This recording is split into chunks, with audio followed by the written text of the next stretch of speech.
断我胡伟，灭我族人！好久不见，这么多年过去，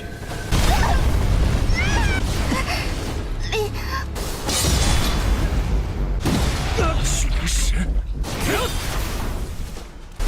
这一拳，就是为了报仇。可以家，你。 Halo guys, balik lagi bersama Mimin from Zero. Di video kali ini Mimin bakalan kembali melanjutkan alur cerita Donghua berjudul Alam Dewa Tanpa Akhir episode ke-39 ya. Seperti biasa sebelum masuk ke rekap ceritanya, buat kalian yang menonton video ini tapi belum subscribe, tolong di subscribe dulu ya guys. Dan jangan lupa nyalain lonceng biar nggak ketinggalan update terbaru dari channel From Zero. Playlist untuk Donghua ini juga udah tersedia bagi kalian yang baru aja bergabung dan belum nonton episode sebelumnya ya. Ya udah deh, nggak usah berlama-lama lagi, langsung saja kita ke rekap ceritanya guys.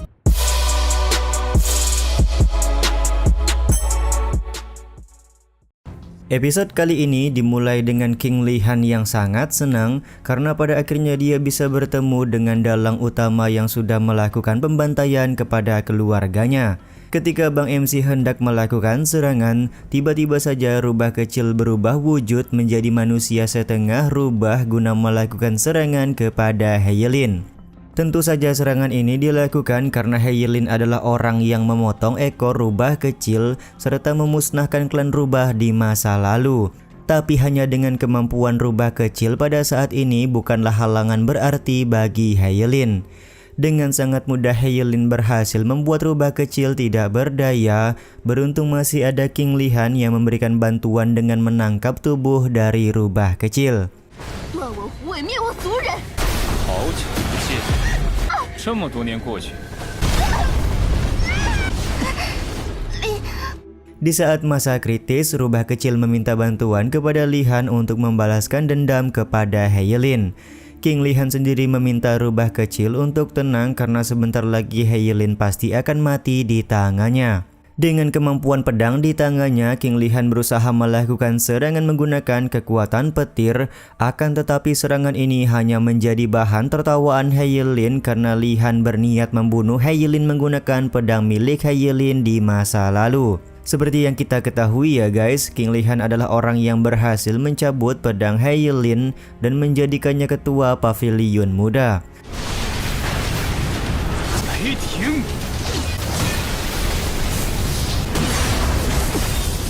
Ternyata sedari tadi Heilin sudah mengetahui kalau King Li-han merupakan anak dewa yang baru lahir.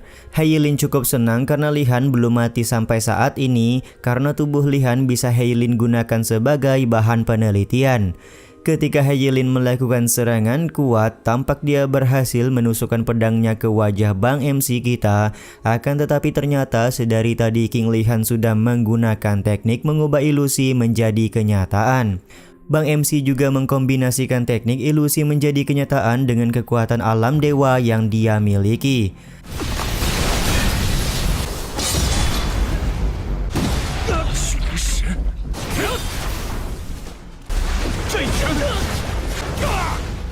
Terlihat beberapa kali Heilin terkena pukulan kekuatan alam dewa yang dimiliki oleh Bang MC kita. Akan tetapi penggunaan kekuatan alam dewa yang terlalu berlebihan menyebabkan tubuh King Li-han semakin melemah. Hal ini juga disadari oleh Heilin yang menganggap kalau tubuh Li-han sudah tidak tahan lagi. Di saat yang sama si Hai memberikan peringatan agar Li-han tidak terlalu sering menggunakan kekuatan alam dewa. Jika terus menggunakan kekuatan alam dewa maka Bang MC pasti akan mokat.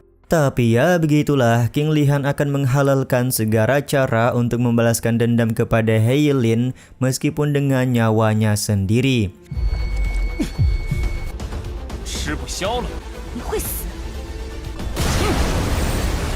Karena paham tubuh Li-han sudah tidak kuat lagi, maka Heilin langsung melakukan serangan dengan intensi yang begitu besar. Momen ini pun membuat Mang Po dan rubah kecil meminta King Li-han untuk menghindar karena serangan kuat Heilin sulit untuk ditahan. Keras kepalanya Li Han membuatnya tidak menghindar dari serangan He Yilin, melainkan dia menggunakan kekuatan alam dewa secara terus-menerus untuk menangkap pedang He Yilin menggunakan tangan kosong. Di saat yang sama He Yilin hanya tertawa karena akhirnya dia bisa paham kalau kekuatan dewa berasal dari batas antara hidup dan mati. Sementara itu Si Hai meminta Li Han untuk segera berhenti menggunakan kekuatan alam dewa. Kalau terus memaksakan seperti ini maka Li Han tidak akan bisa menyelamatkan adiknya Liao. Aku dan Liao sudah mati sejak saat itu. Aku memohon maaf sejak keluar dari alam dewa. Tujuan hidupku hanyalah untuk membalas dendam saja, ucap King Li Han memberikan penjelasan kepada Si Hai. Jika Liao tidak selamat, maka hari ini Li Han juga akan menyusul adiknya itu dengan mengerahkan seluruh kemampuannya hingga nyawanya habis untuk melawan He Yilin. Dengan sisa-sisa kekuatan alam dewanya, King Li Han berhasil menahan serangan serta melakukan serangan balik kepada He Yilin. Meskipun semua itu harus dibayar mahal karena kondisi tubuh Li Han semakin hancur. 为什么这么拼？在那天就都已经死了，就是为了报仇。一家，你。 Sementara itu He Yilin masih bisa bertahan dan tertawa keras karena melihat kondisi Li Han yang sudah sekarat seperti itu. He Yilin juga menyebut kalau anak dewa sifatnya seperti keledai, yaitu keras kepala. He Yilin kemudian menceritakan kalau dulu dia pernah melayani seorang anak dewa bernama Xiao Mu selama 15 tahun lamanya. Alih-alih mendapatkan warisan, Xiao Mu malah menganggap He Yilin tidak berbakat dan menyingkirkan He Yilin begitu saja. Dengan penuh percaya diri, He Yilin menyatakan kalau di dunia ini tidak ada seorang pun yang lebih berbakat ketimbang dirinya. Dia juga kembali mengaktifkan formasi roda berputar dengan skala besar untuk menyerap semua kekuatan spiritual. 用生机换力量，都倔得像驴，不是了消磨15年更好的吗？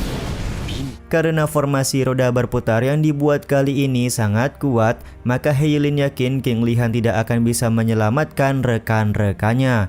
Bahkan saking kuatnya formasi ini, semua orang yang ada di dalam sekte Yu juga terkena dampaknya. 这把重启了！你谁都救不了。尽圣所传。 Di saat yang sama King Li Han memberitahukan kalau teknik roda berputar yang digunakan oleh He Yilin hanyalah sebuah teknik palsu. Sontak hal ini membuat He Yilin kesal karena dia merasa teknik roda berputar ini merupakan teknik yang dia pelajari dari Xiao Mu, jadi tentu saja merupakan teknik asli. Sementara itu King Li Han menyadari sesuatu di mana pembuatan token hidup dan mati serta eksperimen yang dilakukan oleh Song Li, semua itu dilakukan untuk memulihkan He Yilin seperti sedia kala. Ternyata sedari awal He Yilin berniat mengambil alih tubuh Song Li jika dia sudah menjadi anak dewa. Setelah berhasil menjadi anak dewa, tentu saja membuat He Yilin bisa menguasai segalanya. 你很聪明。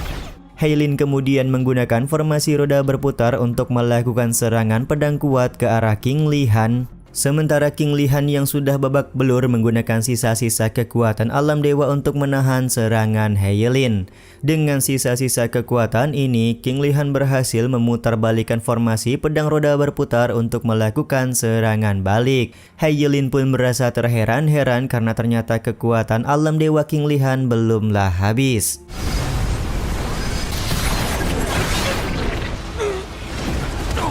Di sini terlihat wajah dan tubuh King Li Han sudah mulai menua karena masa hidup Bang MC kita sudah tidak lama lagi. Momen ini tentu saja membuat He Yilin senang karena dia hanya perlu melakukan beberapa serangan lagi untuk mengakhiri hidup Bang MC. Dalam kondisi seperti ini King Li Han malah tertawa sembari berkata kalau He Yilin sama sekali tidak mengerti cara kerja dari kekuatan alam dewa tanpa batas.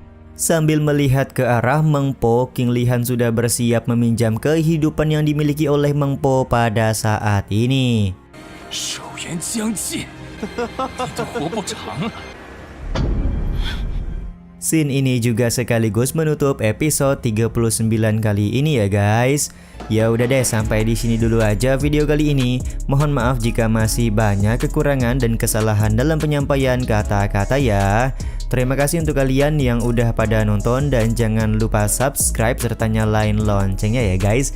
Mimin selaku penulis narasi, tukang voice over dan tukang edit video pamit undur diri. Salam hangat, see you in the next video. Bye bye guys, see you next week.